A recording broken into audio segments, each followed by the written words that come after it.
Hi, everybody. My name is Dr. David P. Perrodin, and welcome to the Week 5 Fireside Chat for Educational Leadership 655, Pupil Services and Nondiscrimination in La Crosse, Wisconsin with Viterbo University. This week begins Monday, February 19th, and concludes on Sunday, February 25th, 2024. A recap. Your SWOT assignment has been graded and returned. You'll find it in the same place where you uploaded it, but in the feedback file section. All grades have been entered for weeks 1 to 3 in MOODLE. Your learning team assignment is due Sunday, February 25th. Be comprehensive, but also create something that is realistic and would be user-friendly in your district. Stick to that 8-page range and do not attach Board of Education policies. However, if you have a Bruce at a glance document for staff with an image of the EpiPen and visual signs of anaphylaxis, then yes, include that.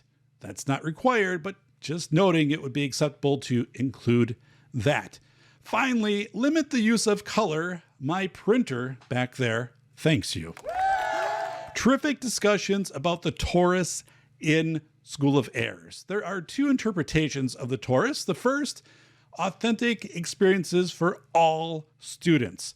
And this is where we start to think of things like the metaverse. How will that change experiences when you're putting on VR goggles and taking a VR field trip or experiencing other things through VR? There's benefits to that, drawbacks to that too. Second, recognizing when you are at the edge of your familiar zone. That's part of this discussion of the TORUS, identifying that, and that's kind of where academic rigor is, and the right to rigor, right? The right to experience that edge of the familiar zone and push beyond that.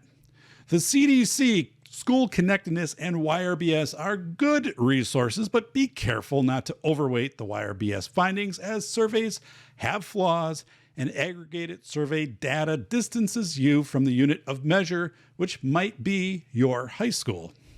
Naloxone in schools. On September 7th, 2022, Wisconsin Senator Tammy Baldwin introduced Bill 4794, Naloxone Education and Access Act. That bill reauthorizes through fiscal year 2027, expands eligibility for and otherwise makes changes to a grant program that supports access to medications that reverse opioid overdoses. What does that mean for K-12 schools? In order to comply with the requirements of Wisconsin Statute 118.29, any bus operator, school employee, or volunteer administering medications to students must be authorized in writing by an administrator and must receive DPI-approved training. The training is a requirement to be immune from civil liability. Now, here's an expansion on that. The DPI approves the administration of opioid antagonist via nasal routes or an auto injector, but not if you're injecting with a needle injector, again, through the nasal passages. You will want to work with your school attorney to be advised on this matter. How might Wisconsin's Good Samaritan law apply if a high school student administers Narcan to another student? There's also concern that people will seek the Narcan vending machine. Some schools have Narcan in vending machines or in the AED box. What if the person seeks that instead of calling 911? Is there a responsibility or obligation or liability for the school in that instance, right? So the student is going, or the person is going to the vending machine for Narcan versus calling 911. So just understanding where that kind of slippery slope is, how you feel comfortable with that as a district, and also being advised by legal counsel. Week 4 shout-outs. Sean reflected on authentic experiences and the success of the transition program has led to significant growth within the school community. In 2021, a standalone transition house was opened specifically for the 19 through 21-year-old program, further enhancing the program's impact. Within the transition house, students can practice activities of daily living, such as meal preparation and chores, in a supportive environment. I've seen this structure. It is pretty amazing. Also has solar panels on the roof. So Sean, thanks for sharing that. And I'm, again, familiar with the district. I understand the journey they've been on for the better part of 2 decades to elevate their transition program really to exemplar status, right? So other districts would come and see this and be like, wow. Talking about the transition house. So question would be, is this exclusive to students with disability, or would there be other instances where students without disabilities might have access to that learning setting? 504, and again, just kind of thinking about that setting and the use for it. So it also made me think back to when I worked for the Wisconsin School for the Blind. We had what was called the Life House, which was something similar. It was a ranch house next to the campus, and students would go to the Life House for about 2 weeks, a group of 4 students, and they would learn skills being out on their own, right? Shopping, and what to prepare for meals, also what to have for entertainment, what to have on the radio or TV, and then also cleaning up. So it was something students looked forward to. It was also sometimes pretty frightening for students to have their turn come up in the Life House. There were always staff with them in the Life House, but again, it was starting to bridge into those authentic experiences. So I think this is a phenomenal step we're seeing in schools, and something probably, rather new in the last 10 years. I knew some districts that were renting, like an apartment off campus, and kids would simulate, right, what it would be like to maintain that, and now actually going with these facilities. Rachel mentioned that had not considered IEP goals related to safety drills, but would certainly consider them in the future. I think that's an underexamined area in special education and pupil services. I actually had some recent conversations with parents on this topic. First, it's completely appropriate to include an IEP goal centered on safety instruction or safety activities. Actually, it helps with compliance for ADA Chapter 7, Addendum 2.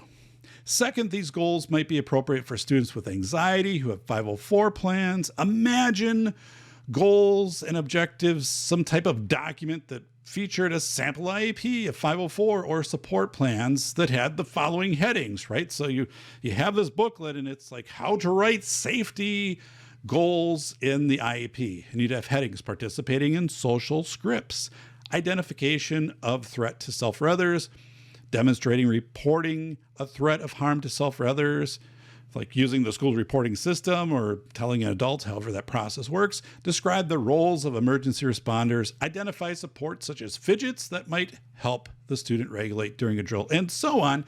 Erin shared that her district was in need of an additional speech language pathologist of 40% and collaborated with a neighboring district to make the SLP 100% and split those services across both districts. That is known as a 6603 agreement, where one school serves as the fiscal agent. A 6603 is specific to special education services between at least 2 LEAs. However, you can explore that if you're sharing maybe a counselor, English language learner. It's a little bit different working with your business department, but basically one school serves as the fiscal agent, and that's where the payroll, the benefits, and all of that's processed. And then that person their time is split usually with one other district. So it's kind of like a mini CESA model in that way. I'm not saying replicate like a CESA, but there are instances with 2 districts. Erin had the perfect example. One needed 2 days of speech language time, one needed 3, so got together and used the 6603 agreement, made it work. Looking ahead to week 5. Whoa, week 5. MOODLE, child trafficking, English language learners, migrants, and homeless students. Child grooming is increasing and outpacing staff professional development. Human trafficking has been reported in all 72 counties in Wisconsin last year. So I have extensive resources, some that I put together with Hector Solis on that topic. It's something I feel is kind of addressed in an underwhelming manner through the state. So definitely, you want to be aware of this. You want to work this into your K-12 scope and sequence of services, of awareness through counseling and also of support services for students and families. ELL, identify your resources and connect with districts that have been through changing populations. Obvious things such as language accessible websites and documents. Rob shared that where his website, the district website, could click down and I think you could have it translate into 300 languages, but it didn't have, was it Farsi, I believe.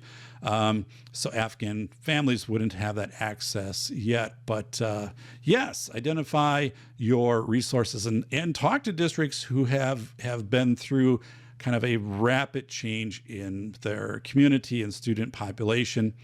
Examples, could be La Crosse, Wausau back in the 1980s with their increased Hmong population. And okay, what can you learn from how those districts approach that?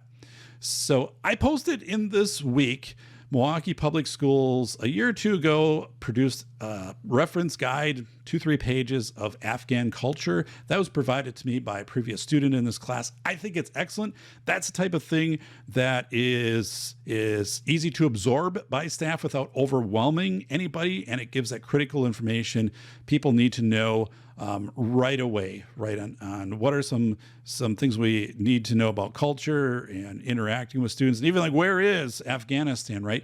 That is an exceptional document, and that would be something I would consider replicating in your district if you did see student population increase and it was from a specific geographic area, right? Presidential administrations will convey their positions on migrants. Review Lodi's policy for ICE agents and coalesce guidance you might give to your Board of Education on staff protocol and discretion if ICE agents were on campus. Now, this is less likely to happen today. However, it's better to have those discussions now. One superintendent reported to me in 2018 that a staff member told him that if agents showed up on campus, the staff member would usher students into their personal car and would drive those migrant students with unknown citizen status away from the school. So that was their interpretation. This is what the district philosophy is. So I then am carrying out my professional discretion to protect all students, including migrant students. I'm not sure the superintendent had that in mind, or the Board of Education, that someone is going to take students in their car and race away from the school. But again, you want to have these conversations. Things change with changes in political parties and elections. And of course, this is an election year. Homeless students have become lost during remote learning. Some have never returned. We don't know where they are. Wisconsin has a number of students who are just simply not showing up anywhere, being homeschool, charter school, enroll in a school, whatever. What professional development is provided to staff? And CESA is a solid resource for ensuring your district is meeting its obligation under the 1987 McKinney-Vento Homeless Assistance Act. The Prioritization Matrix is another one of those quick tools. I posted it in this week's MOODLE. Like the SWOT, to help you prioritize areas that are generally subjective. I used that a lot in my career. I was actually taught how to do that in my administrative program years ago. The annotated teaching annotation. Seems like there's one too many annotateds in there. When conducting your 5-year Pupil Services Nondiscrimination report as required by the DPI, you have much allowance in how to craft that report. Balance it with numbers and interviews. The Alexandria, Virginia Student Services Program template offers fresh ideas on how to craft a program report. It's similar in some ways to the DPI report that is posted in this week's Moodle. Also, esports and trap shooting teams have skyrocketed in Wisconsin over the past 3 years. 3 years. Those are sports that are very inclusive. From an interview I conducted with the head of Wisconsin esports, Mike Dolly, one of Wisconsin's top esports players is a paraplegic and uses a mouth-operated game controller. Esports also eliminates much travel and has low or no barrier as a sports fee. So look into this if your district doesn't participate in esports or trap shooting teams. So actually the two fastest growing extracurriculars in Wisconsin in the past 3 years. 3 years right here. Preserve flexibility in the schedule of the school social worker. In his SWAT, Rob shared his personal observations with school social workers being assigned various add-on roles and duties. It kind of bogs them down. I understand someone has to supervise recess, but that person should not be the school social worker. Rob is completely correct. The school social worker needs to largely be untethered and be able to take the schedule and adjust it to what is happening that day to very dynamically assist families, not say, I can schedule you in on Thursday at 10 o'clock, right? So if you're scheduling your social worker in a tight means like that in a lot of different responsibilities and duties, and you have to be at this place at this time and whatever, you really are erasing the potential and the purpose of a school social worker. That's meant to be a very nimble position. Special education has been the service basin for students who might more appropriately be served by ELL programs, but none exist in the districts, so be aware of that. In the syllabus, visit CESA 6's ELL webpage, and Wisconsin Public Television has a kindness curriculum that can be downloaded at no cost and has SEL standards. The link is in the syllabus under week 5. Okay, you've been doing an awesome job. Thank you for submitting your papers on time. Thank you for being active participants in posting to threads. Also, one thing I've changed is you are required to answer each discussion question thread. Everything else that is a discussion question is optional, but to make that very clear, I'm going to list those as optional, just so there isn't any confusion with that. That's on me. I should have done that from the start. So you do have your 2 discussion question threads, and then the other threads are optional. Just make sure you respond to each discussion question and then make 4 total for the week additional substantive posts. So otherwise, things are going great. Get ready for that allergy assignment for Bruce. And remember, with Bruce, a big part of that assignment is the Pupil Services Nondiscrimination. So working with your librarian on books like Taking My Allergies to School and how to educate students about allergies, prevention of bullying related to allergies, right into that pupil services area. All right. Thank you, everyone.